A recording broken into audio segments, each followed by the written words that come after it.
The Highlander has an important spot in Toyota's lineup as a key portion of its array of sport utility vehicles that also includes the RAV4, 4Runner, and Sequoia.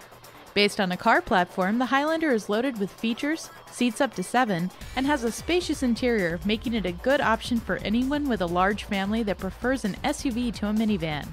Hello and welcome to our comprehensive Kelley Blue Book review of the Toyota Highlander. The new Toyota Highlander is larger than the previous generation, giving it a more comfortable interior without sacrificing agility on the road. Plus, the Highlander has a new V6 that keeps it from feeling sluggish when accelerating, yet maintains the fuel economy of the previous version. In all, the Highlander is a well-built, well-rounded crossover SUV with plenty to offer families on the go. You'll like the Highlander if you're looking for a mid-size SUV that has realistic seating for 7, a long list of features, and a high resale value reputation.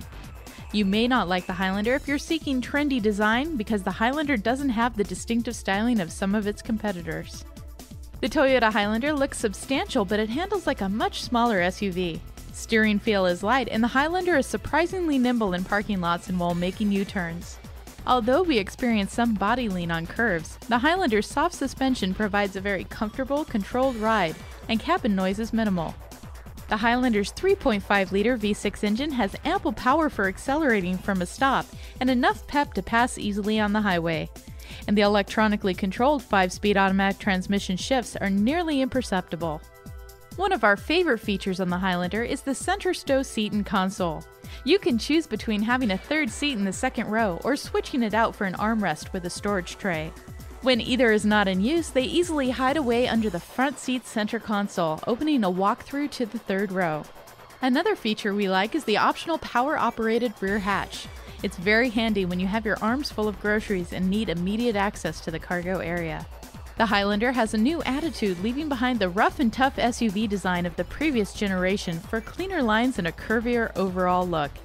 An angled front end holds a trapezoidal grille and gently swept-back jeweled headlamps and is topped off with a sculpted hood. Bulging wheel wells give the Highlander an athletic stance, while roof rails remind you of its practical nature. In back, the rear roof pillar slopes down at a less severe angle than the previous Highlander, bulging out at the tail lamps. Finishing off the look is a large rear hatch with an interesting stretched hexagonal shape. We think the inside of the Highlander looks good, but it is an amalgam of trim quality. The plastics used on the dash are fine, but some competitors are using softer and nicer looking pieces. The optional leather seats and chrome accents remind us of the Highlander's Lexus cousins, but they are combined with unimpressive plastic wood grain trim and a fuzzy economy car-like headliner, leaving us with mixed feelings. On the good news side, the Highlander seats are comfortable and the third row is fairly easy to get into.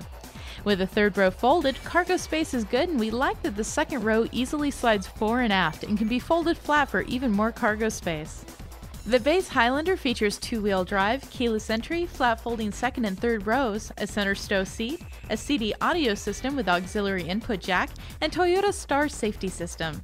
The Sport adds to that auto-off headlamps, a backup monitor, a power-adjustable driver's seat, leather-wrapped steering wheel with audio controls, and a 6-disc CD player with satellite radio. The Limited features a cold weather package, dual-zone air conditioning, and leather seating.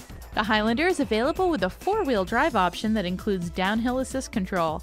Other options include a voice-activated navigation system, rear seat DVD, Bluetooth connectivity, power-operated rear hatch, rear air conditioning, and a tow package. The Toyota Highlander is equipped with a 270 horsepower 3.5-liter V6, which is paired with a 5-speed automatic transmission.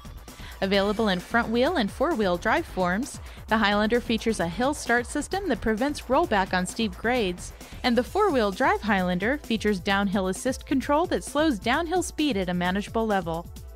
The front-wheel drive Highlander delivers slightly better fuel economy than most of its competitors, and a gas-sipping hybrid version is available as well.